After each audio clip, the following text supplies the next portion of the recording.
ఈ 2022వ సంవత్సరంలో ఈ మార్చి నెల 27వ తారీఖు ఈ పునరుద్ధాన దినమందు మేమందరం కూడా ఈ రీతిగా నీ పరిశుద్ధ మందిరంలో కూడుకొని మీ నామాన్ని స్తుతించి గణపరిచి ఆరాధించడానికి, అమూల్యమైన అద్భుతమైన మీ మాటలు ధ్యానించడానికి ప్రభువా మీరు మాకు అనుగ్రహించిన ఈ శ్రేష్టమైన సమయాన్ని బట్టి నీకు వందనాలు చెల్లిస్తున్నాము తండ్రి. ఇంతవరకు పాటల ద్వారా మీ నామాన్ని మహిమపరచడానికి, మిమ్మల్ని ఆరాధించడానికి మీరు కృప చూపించారు తండ్రి. ఈ సమయంలో మేమందరం కూడా నీ పరిశుద్ధ గ్రంథంలో నుండి నీ పరిశుద్ధ లేఖనములను ప్రభువా మేము ధ్యానం చేయబోతూ ఉండగా, పరిశుద్ధాత్మదేవా మీరు మాతో మాట్లాడండి. మా అందరి హృదయాలను ఎరిగిన దేవుడు నీవై ఉన్నావు గనుక తండ్రి, మా అందరికీ అవసరమైన మాటలను మీరే మాకు బోధించండి, మమ్మల్ని ఆత్మీయంగా బలపరచండి. ఎంతో ఆశతో మీ సన్నిధిలోనికి మీ మాటలు వినాలని, మిమ్మల్ని ఆరాధించాలని చేరువచ్చిన ఈ మీ ప్రియబిడ్డలను వారి కుటుంబములను దీవించమని ఆయన. ఇంకా ఎందరైతే ప్రభువా రావాలని నీ సన్నిధిలోనికి సిద్ధపడుతున్నారో అలాంటి వారందరినీ కూడా మీ సన్నిధిలోకి నడిపించండి. ఆయా కారణములను బట్టి మీ సన్నిధిలోనికి రాలేకపోయినా దూరముగా ఉండి మీ మాటలు ఆలకిస్తున్న బిడ్డలను కూడా మీరు దర్శించి దీవించమని యేసు పరిశుద్ధ నామమున ప్రార్థిస్తున్నాము తండ్రి, ఆమేన్. మనం అందరం కూడా అదే రీతిగా లేచి నిలబడి ఉండి దేవుని పరిశుద్ధ గ్రంథంలో నుండి దేవుని వాక్యాన్ని మనం ధ్యానపట్టంగా చదువుకుందాము. 119వ కీర్తన మొదటి వచనం నుండి 16వ వచనం వరకున్న వాక్య భాగాన్ని మన మధ్యలో ఉన్న రూఫస్ వచ్చి చదువుతున్నప్పుడు ఉత్తర ప్రత్యుత్తర రీతిగా దేవుని యొక్క వాక్యాన్ని మనం చదువుకుందాం. 119వ కీర్తన మొదటి వచనం నుండి 16వ వచనం వరకున్న వాక్య భాగాన్ని మనం ఉత్తర ప్రత్యుత్తర రీతిగా చదువుకుందాము. దేవుని యొక్క వాక్యాన్ని చదువుకుందాం. 119వ కీర్తన మొదటి వచనం నుంచి 16 వరకున్న లేఖన భాగాన్ని చదువుకుందాం. యెహోవా ధర్మశాస్త్రం అనుసరించి నిర్దోషముగా నడుచుకుని వారు ధన్యులు. ఆయన శాసనములను గైకొనుచు పూర్ణ హృదయముతో ఆయనను వెదకువారు ధన్యులు. వారు ఆయన మార్గములలో నడుచుకొనుచు ఏ పాపమును చేయరు. నీ ఆజ్ఞలను జాగ్రత్తగా గైకొనవలనని నీవు మాకు ఆజ్ఞాపించి ఉన్నావు. ఆహా, నీ కట్టడలను గైకొన్నట్లు నా ప్రవర్తన స్థిరపడి ఉండిన ఎంత మేలు. నీ ఆజ్ఞలన్నిటినీ నేను లక్ష్యము చేయునప్పుడు నాకు అవమానము కలుగనేరదు. నీతిగల నీ న్యాయ విధులను నేను నేర్చుకున్నప్పుడు యథార్థ హృదయముతో నీకు కృతజ్ఞతాస్తుతులు చెల్లించేదను. నీ కట్టడలను నేను గైకొందును, నన్ను విడనాడకుము. యవనస్తులు దేని చేత తమ నడుతును శుద్ధిపరచుకొందురు. నీ వాక్యమును బట్టి దాన్ని జాగ్రత్తగా చూచుకున్నట్టనే చేతనే కదా. నా పూర్ణ హృదయముతో నిన్ను వెదకి ఉన్నాను, నన్ను నీ ఆజ్ఞలను విడిచి తిరుగనీయకుము. నీ ఎదుట నేను పాపము చేయకున్నట్లు నా హృదయములో నీ వాక్యాన్ని ఉంచుకొని ఉన్నాను. యెహోవా నీవే స్తోత్రము నొందదగిన వాడవు, నీ కట్టడలను నాకు బోధించుము. నీ నోట నీవు సెలవిచ్చిన న్యాయ విధులన్నిటినీ నా పెదవులతో వివరించుదును. సర్వసంపదలు దొరికినట్లు నీ శాసనముల మార్గమును బట్టి నేను సంతోషించుచున్నాను. నీ ఆజ్ఞలను నేను ధ్యానించెదను, నీ త్రోవలను మన్నించెదను. నీ కట్టడలను నేను హర్షించెదను, నీ వాక్యమును నేను మరొకయుందును. ఆమేన్. దయచేసి అందరం కూర్చుందామండి. దేవుని పరిశుద్ధ నామానికి స్తోత్రం కలుగునుగాక. దేవుని మహా ఉచితమైన కృపను బట్టి ఈ 2022వ సంవత్సరం మార్చి నెల 27వ తారీఖు పునరుద్ధాన దినమందు మనమందరం కూడా ఈ రీతిగా దేవుని పరిశుద్ధ మందిరంలో కూడుకొని దేవుని నామాన్ని స్తుతించి గణపరిచి ఆరాధించడానికి, అమూల్యమైన అద్భుతమైన దేవుని మాటలు ధ్యానించడానికి దేవుడు మనకు అనుగ్రహించిన ఈ మంచి సమయాన్ని బట్టి ముందుగా అందరం కూడా 2 చేతులు పైకెత్తి దేవునికి గట్టిగా స్తోత్రం చెల్లిద్దాం. హల్లెలూయా, హల్లెలూయా, హల్లెలూయా. సరే, మంచిది. దేవుని బిడ్డలారా, ఇప్పటి వరకు కూడా చక్కని పాటల ద్వారా ప్రభు నామాన్ని స్తుతించి ప్రభుని ఆరాధించాం. ఈ సమయంలో అద్భుతమైన దేవుని వాక్యాన్ని మనం ధ్యానం చేయబోతున్నాం కనుక మనందరం కూడా మన మనస్సులను దేవుని వాక్యం మీద నిలిపి జాగ్రత్తగా దేవుని మాటలను మనం ఆలకిద్దాం. పోయిన ఆదివారం కీర్తనల గ్రంథం 30వ కీర్తన నుండి దేవుని యొక్క వాక్యాన్ని మనం కొన్ని విషయాలు ధ్యానం చేసుకున్నాం. అంటే 2వ ఆరాధనలో వాక్యం చెప్పడానికి దేవుడిచ్చినటువంటి సమయాన్ని బట్టి దేవుని బిడ్డలారా ఈ 30వ కీర్తనలో ఉన్నటువంటి కొన్ని విషయాలను దేవుని బిడ్డలారా ధ్యానించడానికి దేవుడు కృప చూపించారు. కీర్తనల గ్రంథం 30వ కీర్తన మొదటి వచనంలో ప్రభు మనల్ని ఉద్ధరించే దేవుడు అని, అలాగే 2వ వచనంలో ఆయన మనల్ని స్వస్థపరిచేవాడు అని, అలాగే 3వ వచనంలో ఆయన పాతాళము నుండి మన ప్రాణమును లేవనెత్తే దేవుడు అని గత వారం మనం ధ్యానించాం. అలాగే 3వ వచనంలోనే నీవు నన్ను బ్రతికించే దేవుడు అనే విషయాన్ని దేవుని యొక్క వాక్యం ద్వారా ధ్యానించాం. కొంతమంది 2వ ఆరాధనలో పాల్గొన్న వారికి ఆ వాక్యాన్ని మీరు వినే ఉంటారు, లేదా ఆన్లైన్లో మీరు చూస్తుంటారు. దేవుని బిడ్డలారా, ఆయన మనల్ని ఉద్ధరించే దేవుడు. మనం ఆరాధించే దేవుడు ఎలాంటి వాడంటే ఆయన ఉద్ధరించే దేవుడు. అంటే ఉద్ధరించడం అంటే లేవనెత్తేవాడు అనమాట, ఆశీర్వదించే దేవుడు. పెంట కుప్పల మీద నుండి దీనులను పైకి లేవనెత్తే దేవుడు.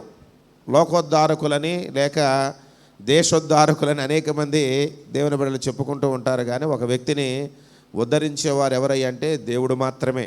ఎందుకంటే ఒక వ్యక్తికి అవసరమైన ప్రతి సహాయమును చేయగలిగినటువంటి సామర్థ్యం కలిగిన వాడు మనం ఆరాధించే ప్రభు. దేవుని స్తోత్రం చెప్పండి, హల్లెలూయా.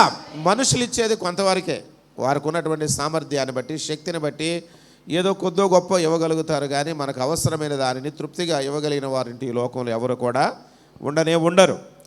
కనుక మనం ఆరాధించే దేవుడు ఎలాంటి వాడంటే ఆయన మనకు సమృద్ధిగా ఇచ్చే దేవుడు, సంతృప్తిగా ఇచ్చే దేవుడు.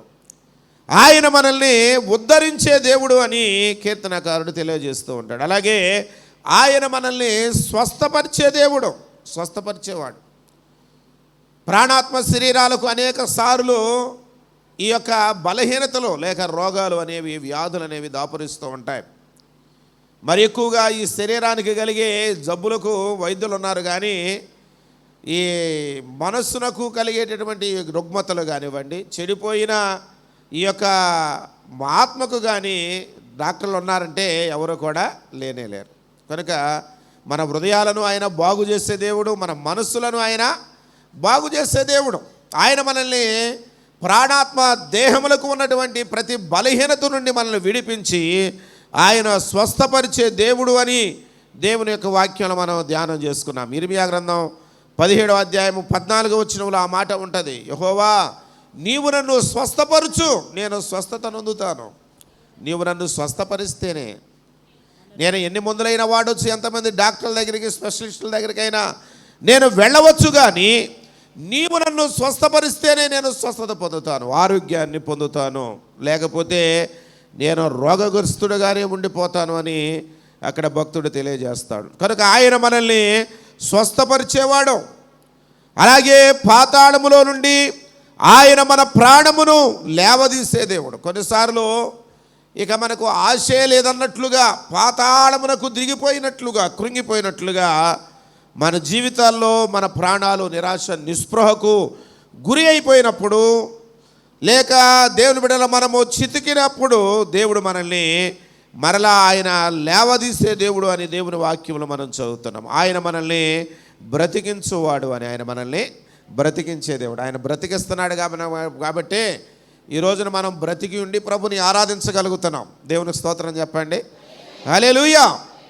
మనుషుడు రొట్టె వలన మాత్రమే కాదు, కానీ దేవుని నోట నుండి వచ్చు ప్రతి మాట వలన మనిషి బ్రతుకుతారు. ఈ లోకంలో అనేక మంది దేవుని బిడ్డలారా మరణించడానికి గల కారణం ఏంటంటే తినడానికి ఆహారం లేక మాత్రమే కాదండి, అనేక రీతులుగా దేవుని యొక్క వాక్యము వారి జీవితంలో కనబడనప్పుడు, లేనప్పుడు, వారికి ఆదరణ, నెమ్మది, సమాధానము, శాంతి కరువైనప్పుడు అనేక మంది తమ ప్రాణములను పోగొట్టుకోవడం అనేది మనం చూస్తూ ఉంటాము.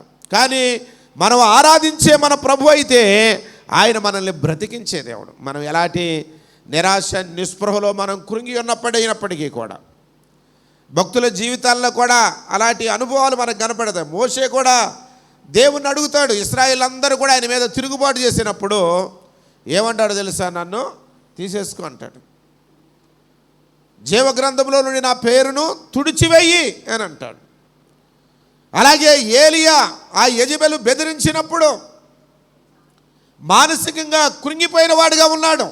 శారీరకంగా ఆయనకేమీ బలహీనత లేదు, కానీ ఆ యెజెబెలు చేసినటువంటి ఆ యొక్క ప్రమాణాన్ని బట్టి, లేక ఆ యొక్క హెచ్చరికను బట్టి భయకంపితుడైపోయాడు ఏలియా భయకంపితుడైపోయి దేవుని సన్నిధిలోనికి వెళ్ళి ప్రార్థన చేస్తే ఏమంటాడు తెలుసా, ప్రభువా ఇంత మట్టుకు చాలయ్యా, చాలు, ఇక నా ప్రాణాన్ని తీసేసుకో, ఇంకా నేను ఉండాల్సిన అవసరం లేదులే, నేను చేయాల్సినంత వరకు చేశాను, ఇంతవరకు నన్ను ఆదుకున్నావు, వాడుకున్నావు, నీ పరిచర్యలో నా ద్వారా ఎన్నో గొప్ప కార్యాలు జరిగించావు, ఇంత చాలిక ఇక నా ప్రాణాన్ని తీసుకోమని ప్రార్థన చేశాడు. అంటే ఆకాశము నుండి అగ్ని దింపినవాడు, వర్షాన్ని కురిపించినవాడు, రోషము కలిగినటువంటి దైవజనుడిగా ఏలియా మనకు కనబడతాడు. అయినప్పటికీ కూడా ఆయన జీవితంలో కూడా బ్రతుకు మీద విరక్తి పుట్టినటువంటి సందర్భం కనబడుతూ ఉంటుంది.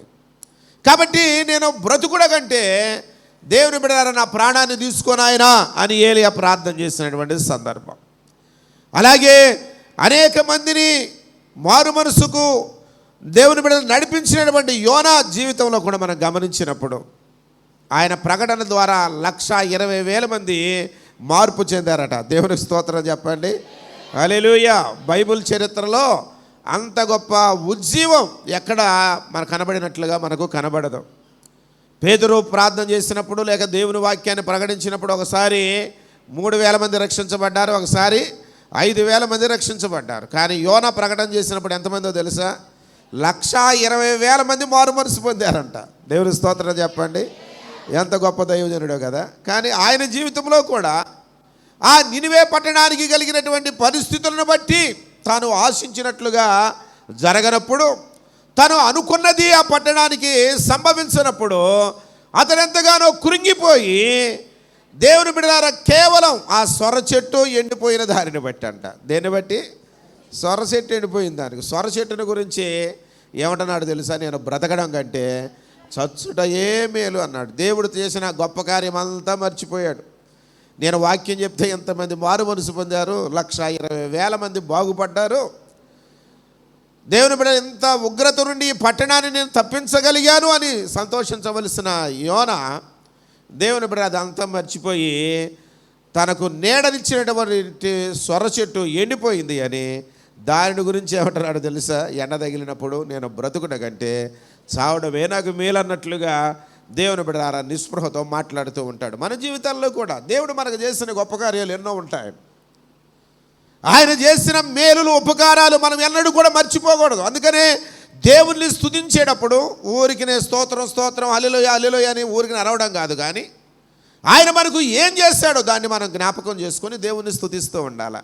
ఆయన చేసిన కార్యాలు మనం ఎన్నడూ కూడా మర్చిపోకూడదు అనమాట. ఆయన చేసిన కార్యాన్ని ఎప్పుడైతే మనం జ్ఞాపకం చేసుకుంటూ ప్రభువుని స్తుతిస్తూ ఉంటామో దేవుని బిడ్డ ఆ సమయాల్లో మన జీవితంలో ఏదైనా చిన్న చిన్న నిరాశాపూరితమైనటువంటి పరిస్థితులు ఎదురైనా లేక మనం ఆశించినవి మనకు దొరకకపోయినా అందకపోయినా మనం నిస్పృహ చెందవన్నమాట. దేవుని స్తోత్రం చెప్పండి. హల్లెలూయా. ఆయన చేసిన మేళ్ళన్నీ మనకు గుర్తున్నప్పుడు ఏదో చిన్న చితక మేలు ఒకవేళ మనం అనుకున్న సమయంలో జరగకపోయినా దాని గురించి మనం ఏం కృంగిపోవాల్సిన అవసరం ఉండదు.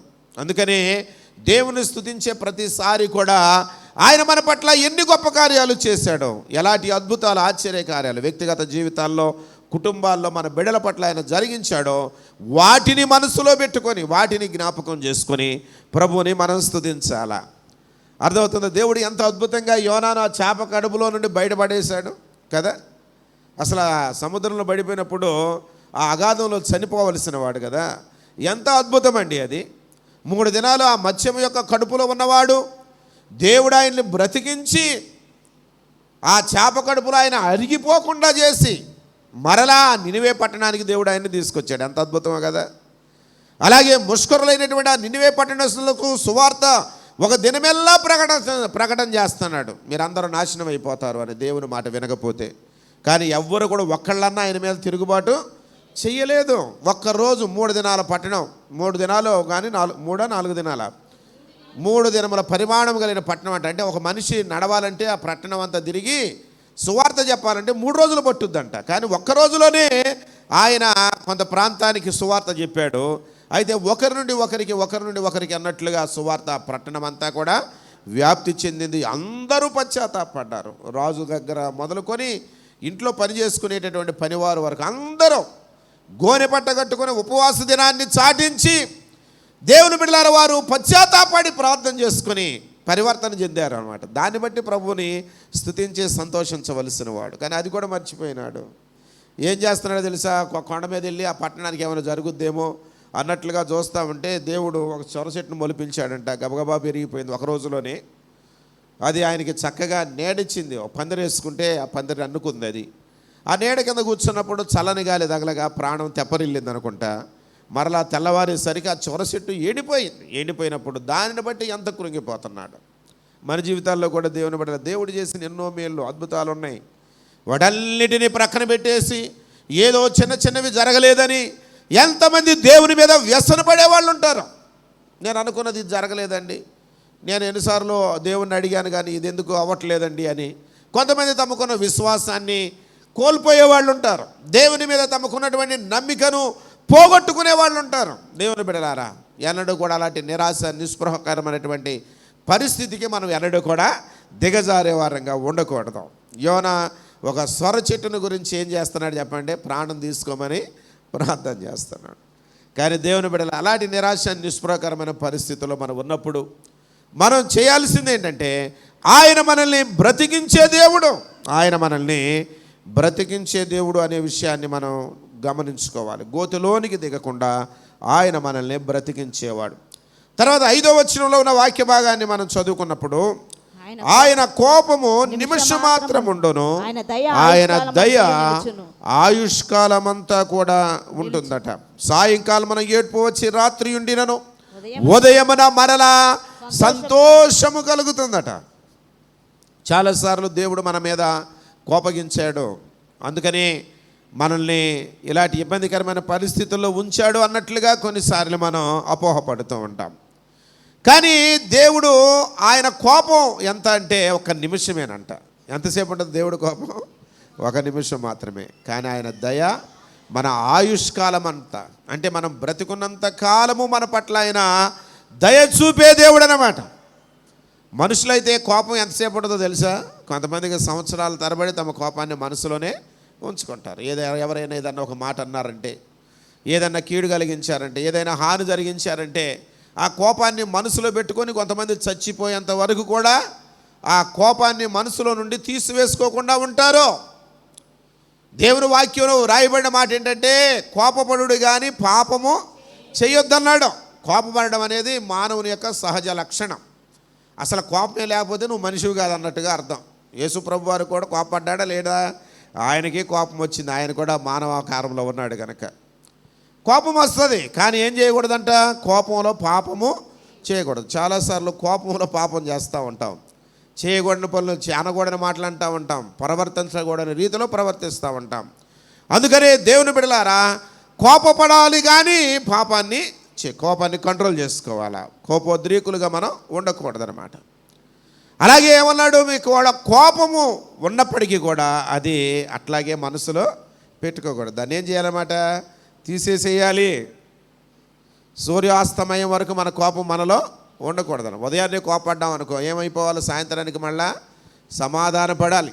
ఒకళ్ళు నీ భర్తతోనో నీ భార్యతోనో నువ్వు పోట్లాడితే దేవుని బిడ్డలారా అట్లాగే రోజుల తరబడి నెలల తరబడి ఆ కోపాన్ని మనసులో పెట్టుకొని ఒకరినొకరు సాధించుకునేవారుగా వేధించుకునేవారుగా ఉండకూడదు. ఒకవేళ తల్లిదండ్రులు బిడ్డల మీద కోపడినా బిడ్డలు తల్లిదండ్రుల పట్ల కానీ తల్లిదండ్రులు బిడ్డల పట్ల కానీ అలాంటి కోపముతో ఉండకూడదు. ఆ కోపం ఏమైపోవాలన్నమాట? సాయంత్రానికి వెళ్ళిపోయి మరలా ఏం కావాలి? సమాధాన పడవలసిన అవసరత ఎంతైనా ఉన్నది. లేకపోతే దేవుని బిడ్డల కోపం మనలో నిలిచి ఉన్నప్పుడు ఆ క్రోధం అనేది మనలో కలుగుతూ ఉంటుంది. అందుకనే ఆ కోపాన్ని మనం తీసేసుకోవాలన్నమాట. ఆయనైతే ఎలాంటి గొప్ప దేవుడు అంటే 1 నిమిషమే ఆయన మన మీద కోపడతాడట. కానీ ఆయన దయ మాత్రం మన ఆయుష్కాలం అంతా మన పట్ల చూపే దేవుడు అంట. దయగలిగిన దేవుడు ఆయన. అలాగే సాయంకాలం మన ఏడ్పు వచ్చి రాత్రి ఉన్నప్పటికీ ఉదయం మన మరల సంతోషాన్ని మనకి అనుగ్రహించే దేవుడు ఆయన. కొన్నిసార్లు మన జీవితాల్లో కొన్ని పరిస్థితులను బట్టి దుఃఖము, వేదన, నిట్టూర్పు కలుగుతూ ఉంటుంది. సాయంకాలం మనం ఏడ్పు వచ్చి ఆ రాత్రంతా మనం ఉన్నా మరలా ఏం చేస్తాడు దేవుడు? సంతోషాన్ని తప్పక మనకి అనుగ్రహించే దేవుడు. దేవుని స్తోత్రం చెప్పండి. హల్లెలూయా. కొంతమంది ఏమనుకుంటారంటే ఇక నా జీవితంలో సంతోషం లేదు, నా జీవితంలో నెమ్మది లేదు, ఇక నా జీవితం అంతా కూడా ఈ నిరాశ నిస్పృహతోనే నేను గడపాల్సి వస్తుందేమో అన్నట్లుగా, ఇంకెందుకు నా జీవితం సుఖదుఖం లేని జీవితం అన్నట్లుగా అఘాయిత్యాలకు పూలుకుంటారు. అవసరం లేదండి. ప్రభు చెప్తున్న మాట ఏంటంటే సాయంకాలమున ఏడ్పు వచ్చి రాత్రి ఉన్న మరలా ఉదయాన్నే దేవుడు ఏమిస్తాడంట? సంతోషాన్ని ఆయన అనుగ్రహించే దేవుడు. అందుకనే 7వ వచనం అంటాడు, యెహోవా దయగలిగి నీవే నా పర్వతమును స్థిరపరిచే దేవుడవు. ఆయన మనల్ని స్థిరపరిచే దేవుడు. ఈ రోజుల్లో దేవుని బిడ్డలు చాలామందికి స్థిరత్వం లేని వారుగా ఉంటున్నారు. దేవుని ఆరాధించేవారు స్థిరముగా ఉంటారట. యెహోవా యందు భయభక్తులు గలవారు సియోనులో ఎలా ఉంటారంట? నిలిచి స్థిరముగా నిలిచిన వారిగా ఉంటారన్నాడు. ప్రభువారు చెప్పిన ఉపమానాల్లో కూడా ఎవడైతే నా మాట విని నా మాట ప్రకారం చేస్తాడో వాడు ఎలా ఉంటాడో? బండ మీద తన ఇల్లు కట్టుకొనిన బుద్ధిమంతుని పోలి ఉంటాడు అన్నాడు. వర్షాలు వచ్చి వరదలు వచ్చి గాలి తుఫాను విసిరినప్పటికీ కూడా ఆ యొక్క ఇంటి పునాది బండ మీద వేయబడింది కనుక ఆ ఇల్లు పడిపోదు, స్థిరంగా ఉంటుంది. నా మాట విని దాని ప్రకారం చేయకుండా ఉండేవాడు ఇసుక మీద ఇల్లు కట్టుకున్న బుద్ధిహీనుడిలాగా ఉంటాడు. వానలు వచ్చి వరదలు వచ్చి గాలి విసిరి కొట్టినప్పుడు ఏం జరుగుద్దంటే ఆ యొక్క గృహం అనేది, ఆ ఇల్లు అనేది కొట్టుకొని పోతుంది అన్నాడు. అంటే ఏంటన్నమాట? స్థిరత్వం లేని పరిస్థితి. కాబట్టి మన భక్తికి ఆధారం ఏదై ఉండాలంటే దేవుని వాక్యమే అయి ఉండాలా. దేవుని వాక్యాన్ని కాకుండా దేనిని మనం ఆధారం చేసుకొని భక్తి చేసిన ఆ భక్తి దేవుని బిడలారా కొట్టుకొని పోయే భక్తిలాగే ఉంటుంది. ఈ రోజుల్లో చాలామంది దేవుని వాక్యాన్ని ప్రక్కన పెట్టి వారి ఇష్టానుసారంగా ఈ భక్తి మార్గాల్ని ప్రజలకు నేర్పించడం కానీ అనుసరించడానికి ప్రోత్సహించడం కానీ జరుగుతూ ఉంది. కొంతమంది స్వస్థతల మీద, కొంతమంది దర్శనాల మీద, కొంతమంది ప్రవచనాల మీద, కొంతమంది ఇంకా ఈ యొక్క ప్రాస్పారిటీ గాస్పుల్ అంటారంటే ఈ యొక్క ఆశీర్వాదకరమైనటువంటి ఈ సువార్త ద్వారా భక్తిలో నడిపించాలని ప్రజలు ప్రయత్నం చేస్తూ ఉంటున్నారు. అయితే దేవుని బిడ్డలారా గుర్తుపెట్టుకోవాల్సింది ఏంటంటే దేవుని వాక్యానుసారంగా ఒక వ్యక్తి తన భక్తి జీవితాన్ని కట్టుకుంటే తప్ప ఆ వ్యక్తి భక్తి నిలబడదనమాట. గుర్తుపెట్టుకోండి. వాక్యానుసారమైనటువంటి జీవిత విధానంలోనే మిగతా అన్నీ కూడా మనల్ని పడగొట్టేవే, చెడగొట్టేవే. ఆ కొంతకాలమే ఏదో అనుభవం పొందినట్లుగా, ఏదో ఆత్మీయతలో ఉన్నట్లుగా కనపడతాం, కానీ ఆ తర్వాత మనం మరలా పడిపోయినటువంటి స్థిరత్వం లేనటువంటి భక్తిలాగా అయిపోతూ ఉంటుంది. కనుక దేవుని బిడ్డలారా వాక్యానుసారమైనటువంటి భక్తి విధానంలో మనం బ్రతకడం నేర్చుకోవాలి. మనం స్థిరపరచబడాలి అంటే మనకు కావలసింది ఏంటో తెలుసా? దేవుని యొక్క వాక్యాన్ని అనుసరించడం మనం నేర్చుకోవాలి. నా మాట విని దాని ప్రకారం చేసేవాడు మాత్రమే స్థిరముగా నిలిచి ఉంటాడు అన్నాడు. కాబట్టి ప్రభు మనల్ని స్థిరపరిచే దేవుడు అంట. మనల్ని శోధుల్లో నుండి ఆయన తప్పించి ఆయన మనల్ని స్థిరపరిచే దేవుడు. మన భక్తిలో ఆయన మనల్ని స్థిరపరిచే దేవుడు. మన విశ్వాసములో ఆయన స్థిరపరిచే దేవుడు. దేవుని వాక్యంలో మనం గమనిస్తూ ఉంటాము. అలాగే 30వ కీర్తన 11వ వచనంలో ఉన్న వాక్య భాగాన్ని మనం చదివితే ఆయన మన యొక్క అంగలార్పును ఆయన నాట్యముగా మార్చే దేవుడట. ఇందా చదువుకున్నాం కదా, సాయంకాలమున ఏడ్పు వచ్చి రాత్రి ఉన్నా మరలా ఉదయాన్ని ఏమవుతుంది? అది సంతోషం కలుగుతుంది. కాబట్టి ఒకవేళ ఈ రోజున నువ్వు దుఃఖపడుతున్నావేమో, ఒకవేళ నీకున్నటువంటి వ్యాధిని బట్టి, లేక నీకున్నటువంటి నిరాశ నిస్పృహరమైన పరిస్థితిని బట్టి, కానీ దేవుడు ఏం చేస్తాడు? మరలా నీకు సంతోషాన్ని ఆయన అనుగ్రహిస్తాడు. నా అంగలార్పును నీవు నాట్యముగా మారుస్తాడు. మన కన్నీటిని తుడిచే దేవుడు ఆయన. మన దుఃఖాన్ని కొట్టివేసే దేవుడు. చాలామంది తమ భర్తలను గురించి, చాలామంది తమ భార్యలను గురించి, చాలామంది తమ బిడ్డలను గురించి దుఃఖపడేవారుగా ఉంటారు. అయ్యో ఏంటి నా పరిస్థితి, నా కుటుంబం ఏంటి, నా బ్రతికేంటి, నా బిడ్డల పరిస్థితి ఏంటి అన్నట్లుగా. కొంతమంది బయటికి ఏడవలేకపోయినా లోపలే కుమిలిపోతూ ఉంటారు. కన్నీరే దేవుని బిడ్డలారా తమకు పానమైనట్లుగా చాలామంది కురింగి నలిగిపోతూ ఉంటారు. కానీ దేవుడు ఏమంటున్నాడు తెలుసా? నీ కన్నీటిని ఆయన నాట్యముగా మార్చే దేవుడు. దేవుని స్తోత్రం చెప్పండి. హల్లెలూయా, హల్లెలూయా. కాబట్టి మన కన్నీరు తుడిచేవాడు. మన కన్నీటిని ఆయన తుడిచి దేవుని బిడ్డలారా నాట్యముగా మన యొక్క పరిస్థితిని మార్చే దేవుడు అని దేవుని వాక్యంలో మనం చదువు. నా అంగలార్పును నీవు నాట్యముగా మార్చి ఉన్నావు. అలాగే 12వ వచనం అంటాడు, సంతోష వస్త్రమును నీవు నాకు ధరింపజేసావు. సంతోష వస్త్రం ఇది. ఒక నూతన వస్త్రం కట్టుకుంటే ఎంత సంతోషమో, ఈ వస్త్రం కట్టుకునే వల్ల వచ్చే సంతోషం కాదు, సంతోషాన్నే దేవుడు మనకు వస్త్రంగా ధరింపజేస్తాడు. అందుకనే దేవుని నమ్ముకున్న వారు ప్రతి పరిస్థితుల్లో సంతోషంగానే ఉంటారు. ఫిలిప్పీయులకు రాసిన పత్రిక 4:4లో మనం చదువుకుంటాం కదా, ఆనందించండి మరలా చెప్తాను మరలా ఆనందించండి అంటాడు. మీ సంతోషం పరిపూర్ణంగా ఉండాలి అంటాడు. సంతోషం అంటే ఊరికి హి అని గిలియడం అనే కాదు. దాని అర్థం ఏంటో తెలుసా? హృదయంతరంగంలో నుండి దేవుని బిడ్డలకు మన యొక్క ఆనందము పెళ్ళిబుకి వస్తూ ఉంటుంది అన్నమాట. ఈ సంతోషాన్ని ఎవరు తీసివేయలేరు. కష్టమైన, నష్టమైన, ఇబ్బంది అయినా, వ్యాధి అయినా, బాధ అయినా.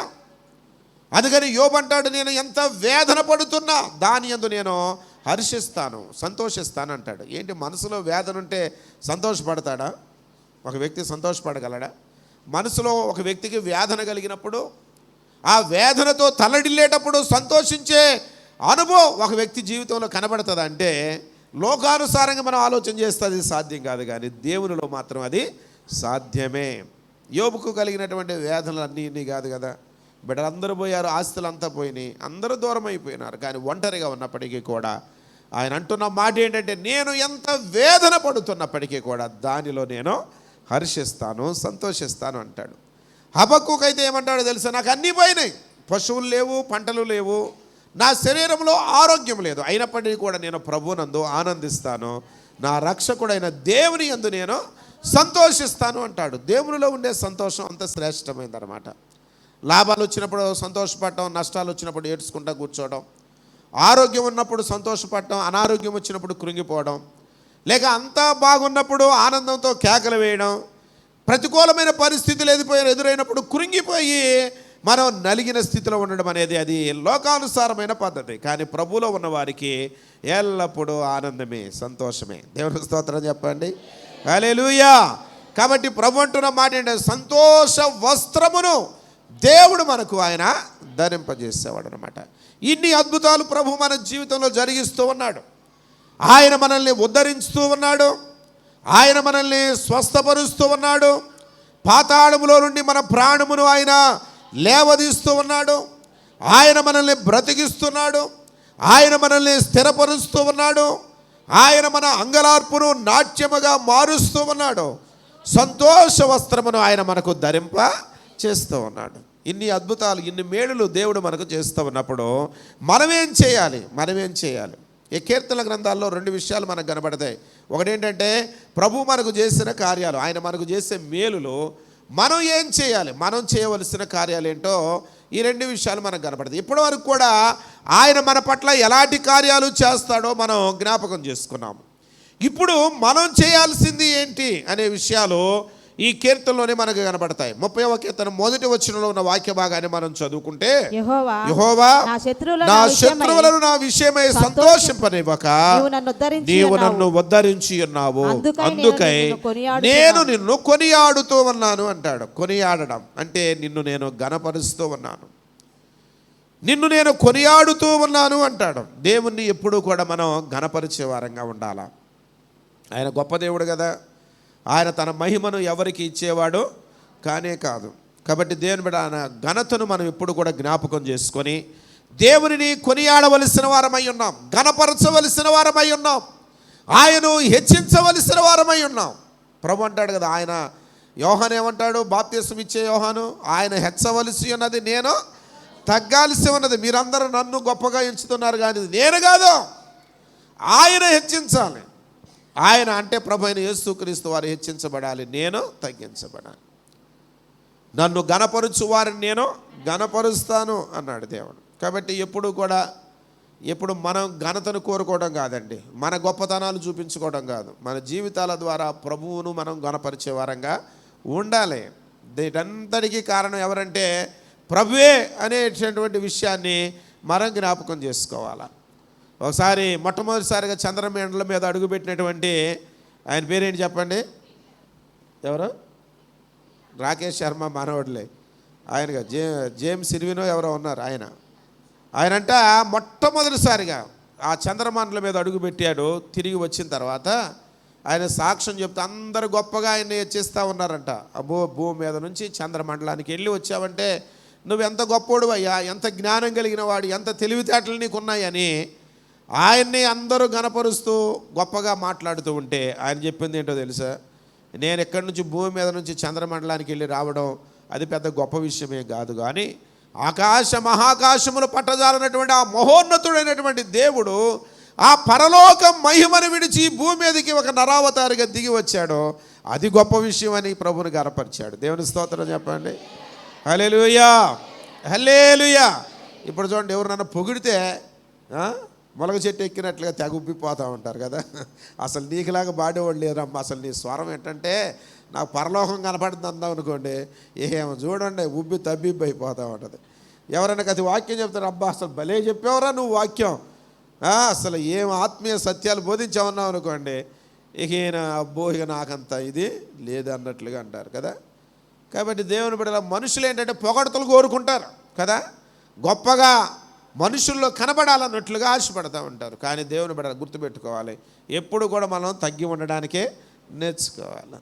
ఎంత మనం తగ్గించుకునే వాళ్ళంగా ఉంటామో అంతగా దేవుడు మనల్ని హెచ్చించేవాడుగా ఉంటాడు, ఘనపరిచేవాడుగా ఉంటాడు.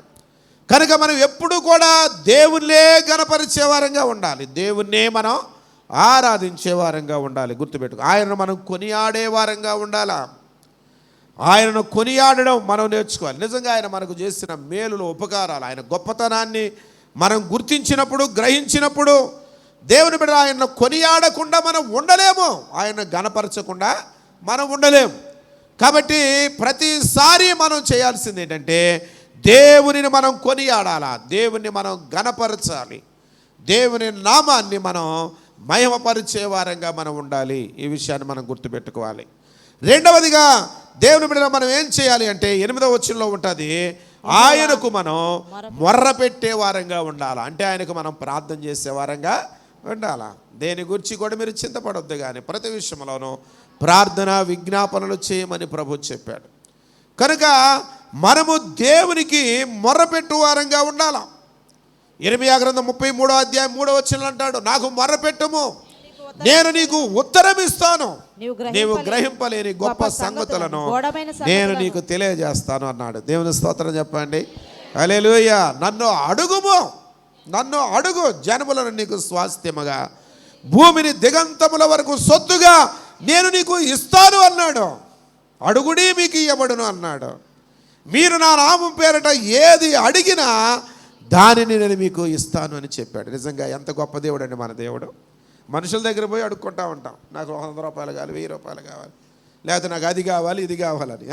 కొన్నిసార్లు ఇవ్వగలుగుతారు, కొన్నిసార్లు ఇవ్వలేని వారుగా ఉంటారు. కానీ మన దేవుడు అయితే మనం అడుగు వాటికంటే, ఊహించు వాటికంటే కూడా అత్యధికముగా ఆయన అనుగ్రహించగలిగిన దేవుడు. దేవుని స్తోత్రం చెప్తారు అందరూ. హల్లెలూయా, హల్లెలూయా. అది ఏ విషయంలోనైనా కానివ్వండి, బిడ్డల యొక్క చదువుల విషయంలో, జ్ఞాన వివేకములు వారికి అవసరమా, దేవుణ్ణి అడుగు. సొలొమోనుకి ఇచ్చిన దేవుడు జ్ఞానాన్ని నీ బిడ్డలకు దేవుడు అనుగ్రహిస్తారు. ఒకవేళ ఆర్థిక ఇబ్బందికరమైన పరిస్థితులను ఉన్నావా, దేవుణ్ణి అడుగు, దేవుడు ఇస్తాడు తప్పకుండా.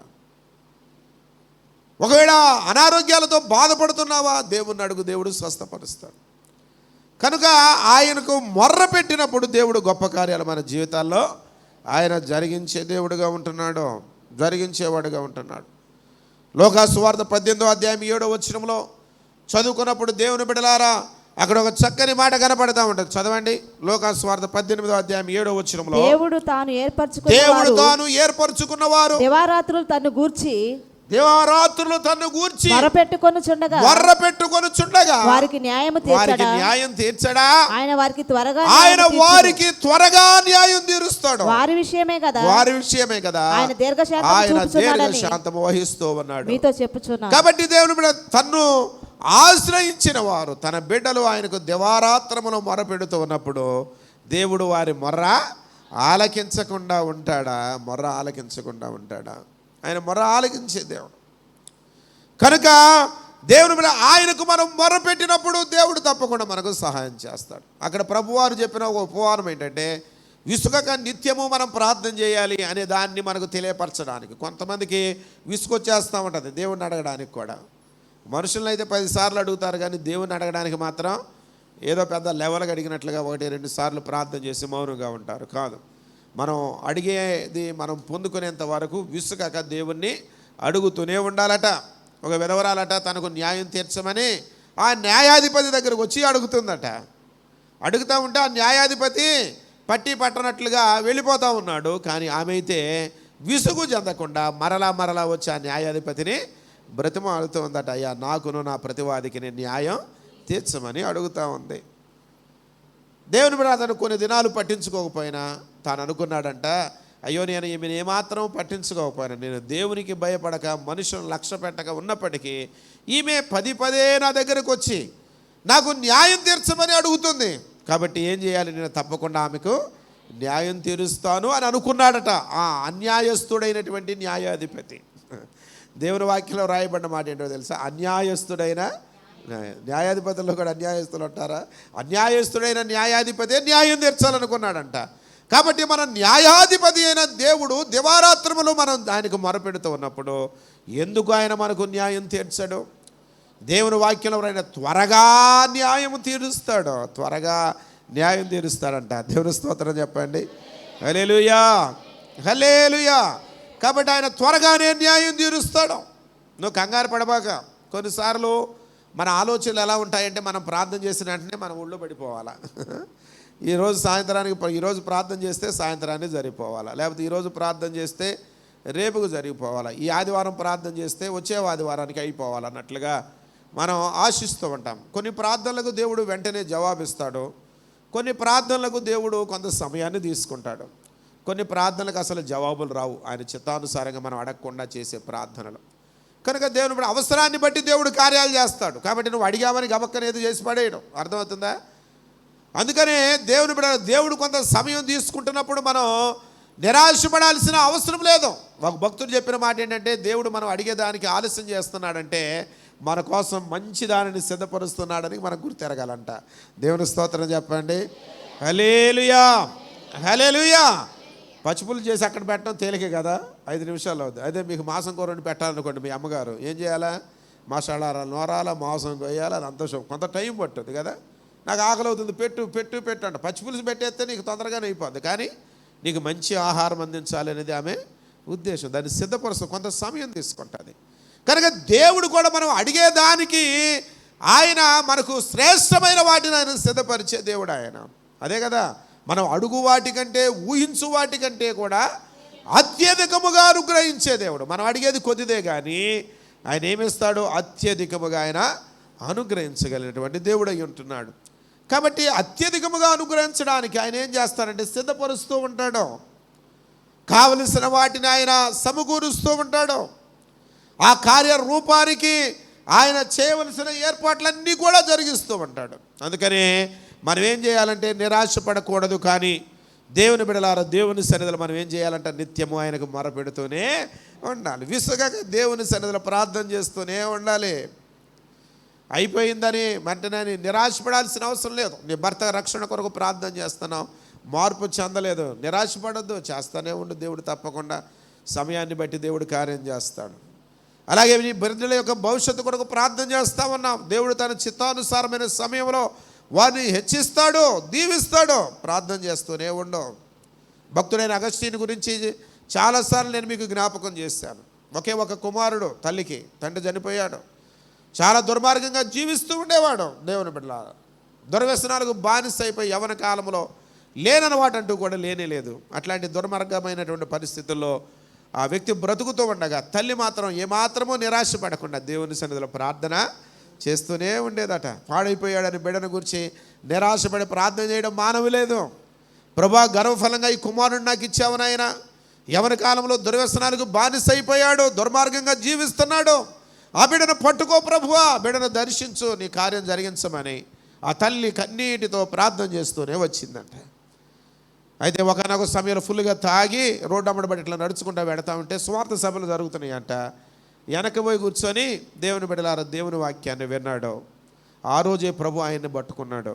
ఆ మత్తులో ఉండి దేవుని వాక్యం విన్నప్పుడే దేవుడు ఆయన్ని దర్శించాడు. దేవుని బిడ్డ అప్పుడే పశ్చాత్తాపడి అందరూ లేచి వెళ్ళిపోయిన అక్కడే పొరలాడి తన పాపాలు ఒప్పుకొని తన జీవితాన్ని ప్రభువుకు సమర్పించుకున్నాడు. దేవుని స్తోత్రం చెప్పండి. పాపాత్ముడిగా బహు ఘోరమైనటువంటి బిడ్డగా ఉన్నటువంటి ఆ అగస్టీను సెయింట్ అగస్టీన్గా మారిపోయాడు. గొప్ప దైవజనుడైపోయినాడు. కొన్ని లక్షల మంది ప్రజలను దేవుని దగ్గరకు నడిపించాడు. గొప్ప దైవజనుడిగా ప్రపంచంలోనే సాక్షిగా కనబడుతున్నాడు. మీకు ఎక్కడైనా ఈ book stalls, Christian book stalls ఉంటే అగస్టిన్ కూర్చున్నటువంటి చరిత్ర ఉంటుంది, తీసుకొని చదవండి. ఎంత అద్భుతమైన కార్యమే కదా. కారణం ఏంటో తెలుసా? తల్లి చేసినటువంటి ప్రార్థనే, విశ్వకాక చేసినటువంటి ప్రార్థన. ఆయన ఒకసారి విలేకరులు అడిగారంట, ఎట్లా నువ్వు రక్షించబడ్డావు అంటే ఆయన చెప్పినటువంటి సాక్ష్యం ఏంటో తెలుసా? నా తల్లి యొక్క కన్నీటి ప్రార్థన ద్వారా ప్రభు పాదాల దగ్గరకు నేను కొట్టుకొని వచ్చాను అని చెప్పాడంట. దేవుని స్తోత్రం చెప్పండి. హల్లెలూయా. నా తల్లి చేసినటువంటి కన్నీటి ప్రార్థన ద్వారా ప్రభు పాదాల దగ్గరకు నేను కొట్టుకొని వచ్చాను అని సాక్ష్యం చెప్పాడు. అంటే ఎంత ప్రార్థన చేసిందో తన కుమారుని గురించి ఒకసారి మనం జ్ఞాపకం చేసుకోవాలి. అందుకని మొరపెట్టాలి, దేవుని అడుగుతూ ఉండాలా. ఏమాత్రము కూడా నిరాశపడాల్సిన అవసరం లేనే లేదు. ప్రతిదానికి దేవుడు జవాబిస్తాడు, సమయం తీసుకుంటాడు. ఏమాత్రం నిరాశపడబాక, అడిగింది అవడం లేదు, జరగడం లేదు అన్నట్లుగా అటు ఇటు పరుగులెత్తబాక, దేవుడు తప్పకుండా కార్యం చేసే సమయం ఒకటి ఉన్నది కనుక దేవుని సన్నిధిలో మనం దేవునికి మొర్రపెట్టేవారంగా ఉండాలా. అదే 8వ వచనం అంటాడు, ప్రభువుకు నేను బ్రతిమాలుకున్నాను అంటాడు. బ్రతిమాలుకోవడం, మొరపెట్టడం మాత్రమే కాకుండా నేను చేశాను, ప్రభుని ఏం చేశాను? బ్రతిమాలుకుంటాం, వేడుకొనడం, దేవుని మీద అర్థించడం అన్నమాట. చాలామంది ఏంటో దేవునికి ఆజ్ఞలు జారీ చేసినట్లుగా, ప్రభా ఈ రాత్రి నేను పడుకుంటున్నా, నీ దోతలను కాపలాగా పెట్టాయి. ప్రభా నేను బెజవాడ వెళ్తున్నా, లేకపోతే అమ్మాయి దగ్గరికి హాస్టల్కి పోతున్నా, నువ్వు నా ఎమ్మడరా, లేకపోతే నీ దోతలను కాపలాగా పెట్టు. ఇదిగో మా చేలో ఏం చేశాను, పైరు వేసుకున్నాను, ఏ తెగులు రాకుండా దానికి కాపలాగాయి. ఏంటో దేవుడికి ఆజ్ఞలు జారీ చేసినట్లుగా చెప్తారు. ఆయన ఏదో మన ఇంట్లో పరిగి పెట్టుకున్నట్లుగా. కాదు దేవుని బిడ్డలారా, దేవునికి ప్రార్థన చేసేటప్పుడు మనం ఏం చేయాలంటే ఆయన్ని మనం బ్రతిమాలుకోవాలంట. మర్రపెట్టుకోవడం, బ్రతిమలాడుకోవడం అంటే వినయ మనస్సుతో దేవుని మనం అడగడం నేర్చుకోవాలి, బ్రతిమాలుకొనడం మనం నేర్చుకోవాలి. మత్తయి సువార్త 15వ అధ్యాయం 21వ వచనం నుంచి 28వ వచనం వరకు ఉన్న వాక్య భాగంలో మనం చదువుకుంటే అక్కడ ఒక సహోదరి మనకు కనపడుతుంది, కనాను స్త్రీ అనేటటువంటి ఆమె. దేవుని బిడ్డ, ఆమె అన్యురాలు, కానీ తన కుమార్తె దెయ్యం పట్టి బహుగా బాధపడుతూ ఉన్నప్పుడు ప్రభు దగ్గరకు వచ్చి ప్రభును బ్రతిమలాడుతూ ఉంటుంది. అయ్యా నా కుమార్తెకు దెయ్యం పట్టిందయ్యా, చాలా ఇబ్బంది పడుతూ ఉంది. ఆ దెయ్యము ఎప్పుడైతే ఆమెకు పడుతూ ఉంటుందో చాలా భయంకరంగా ప్రవర్తిస్తూ ఉంటుంది. నా కుమార్తెను బాగు చేయయ్యా, బ్రతికించు, స్వస్థపరచు అని ప్రభుని బ్రతిమలాడుకుంటా ఉంటే ప్రభు ఏమన్నాడో తెలుసు? ఆమెను పట్టించుకోనట్లుగా, అసలు మీకోసం కాదు నేను వచ్చింది, నశించిపోయే ఇశ్రాయేలు వారి కోసమే నేను వచ్చాను, కానీ అన్యజనుల యొద్దకు నేను పంపబడలేదు అన్నట్లుగా ఆయన మాట్లాడుతూ ఉంటాడు. కానీ ఆయన వెంటబడి ఏముంటుందో తెలుసు? అయ్యా నన్ను కరుణించయ్యా, నా కుమార్తెను కరుణించు అని బ్రతిమాలుకుంటూ ప్రభుని వెంటబడతా ఉంది. ఆ సమయంలో దేవుని బిడ్డలారా, ప్రభు చేసిన గొప్ప కార్యం ఏంటో తెలుసా? ఆయన నిలిచి ఆమె వైపు చూసి, ఇశ్రాయేలులోనైనా ఇంత విశ్వాసము నేను చూడలేదు అని చెప్పాడు. ఎంత విశ్వాసముతో అంటే వెళ్ళిపోలామే. ప్రభు కొంత ఆమెను నిరాశపరిచినట్లుగా మాట్లాడారు, అయినప్పటికీ కూడా ఆమె నిరాశపడి ప్రభువును విడిచిపెట్టి వెళ్ళలేదండి. ఆయన బ్రతిమలాడుతూ వెంటబడింది. దేవుడు గొప్ప కార్యం చేశాడు, ఆ బిడ్డను స్వస్థపరిచాడు. కాబట్టి మన జీవితాల్లో కూడా దేవుని బిడ్డలారా, ఆయన మనం బ్రతిమలాడుకోవడం మనం బ్రతిమాలుకోవడం. కాబట్టి ఆయన మనం కొనియాడాలి, ఆయనకు మనం మొర్రపెట్టాలి, ఆయన మనం బ్రతిమాలుకొనాలి. 12వ వచనంలో ఉంటుంది, నిత్యము ప్రభుని మనం స్తుతించే వారంగా ఉండాలా. నిత్యము ఎల్లప్పుడూ ఆయన నామము స్తుతి నొందదగినటువంటి నామము. సూర్యోదయం మొదలుకొని సూర్యాస్తమయం వరకు కూడా యెహోవా నామము స్తుతించదగిన నామం అయింది, కొనియాడదగిన నామం అది. కనుక స్తుతి మన స్థితిని మారుస్తూ ఉంటుంది. కనుక ఎల్లప్పుడూ ప్రభుని మనం స్తుతించాలి. దేవుని స్తుతించుడి, ఎల్లప్పుడూ దేవుని స్తుతి. కొంతమంది ఏం పాడతారంట? దేవుని స్తుతించుడి, అప్పుడప్పుడు దేవుని స్తుతించుడి అని పాడతారంట. దేవుని స్తుతించుడి, ఎల్లప్పుడూ దేవుని స్తుతించుడి అని పాడతారు, కానీ వారు మాత్రం అప్పుడప్పుడు దేవుని స్తుతిస్తారు, ఎల్లప్పుడూ దేవుని స్తుతించారన్నమాట. కనుక దేవుని బిడ్డ, మనం ప్రతి పరిస్థితుల్లో కూడా దేవుని మనం స్తుతించాలి. కీర్తన పుస్తకంలో ఒక పాట ఉండదు, సదా స్తుతింతు నిన్ను యేసు రక్షకనే. కష్టాల యందు నేను స్తుతిస్తాను, నష్టాలలో నేను నిన్ను స్తుతిస్తాను, వ్యాధులలో, ఇరుకులలో, ఇబ్బందుల్లో నేను నిన్ను స్తుతిస్తాను. జయం వచ్చిన నిన్ను స్తుతిస్తాను, అపజయమైన నిన్ను స్తుతిస్తాను, కరువైన నిన్ను స్తుతిస్తాను, సమృద్ధి అయిన నిన్ను స్తుతిస్తాను. కనుక ఇరుకు ఇబ్బందుల్లో కూడా నిన్ను స్తుతిస్తాను, వ్యాధి బాధలలో దుఃఖంలో కూడా నేను నిన్ను స్తుతిస్తాను అంటాడు. కాబట్టి ఒక నిజమైన విశ్వాసి చేసేటువంటి ఒక భక్తి కార్యంలో ఒక భాగం ఏంటంటే నిత్యము కూడా ప్రభుని స్తుతించే అనుభవం. సూర్యోదయము మొదలుకొని సూర్యాస్తమయానికి ప్రభువుని స్తుతించే అనుభవం. యోబును మరలా జ్ఞాపకం చేసుకుంటే ఆయన అంటాడు, యెహోవా ఇచ్చాడు, యెహోవాయే తీసుకునేను, ఆయన నామమునకు ఏమంటున్నాడు చెప్పండి, స్తుతి కలుగునిగాక అన్నాడు.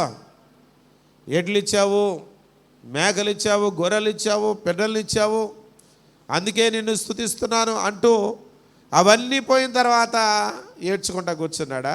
లేదు కదా. ఏమంటున్నాడు, యెహోవా నీవే ఇచ్చావు, మరలా నీవే వాటిని తీసుకున్నావు కదా, నీ నామమునకే స్తుతి కలుగునుగాక అని ప్రభుని స్తుతించాడు. కాబట్టి దేవుని బిడ్డల మన జీవితంలో కూడా ప్రభు మనకు ఎలాంటి కార్యాలు చేస్తూ ఉన్నాడో వాటన్నిటిని మనం జ్ఞాపకం చేసుకొని మనం చేయవలసినటువంటి కార్యాలు కూడా ప్రభుని కొనియాడడం, ఆయనకు మొరపెట్టడం, ఆయన బ్రతిమలాడుకొనడం, ఆయన్ను స్తుతించడం మనం తప్పక చేసినప్పుడు దేవుని బిడ్డలారా ప్రభు గొప్ప కార్యాలు మన జీవితంలో ఆయన చేయడానికి సిద్ధంగా ఉన్నాడు. కాబట్టి ఆయన కొనియాడదాము, ఆయనకు మొరపెడదాము, ఆయన బ్రతిమాలుకుందాము, ఆయనను నిత్యము కూడా స్తుతిస్తూ ఆయన సన్నిధిలో సాగిపోదాము. అట్టి కృప పరిశుద్ధాత్మ దేవుడు మనకి అనుగ్రహించునుగాక.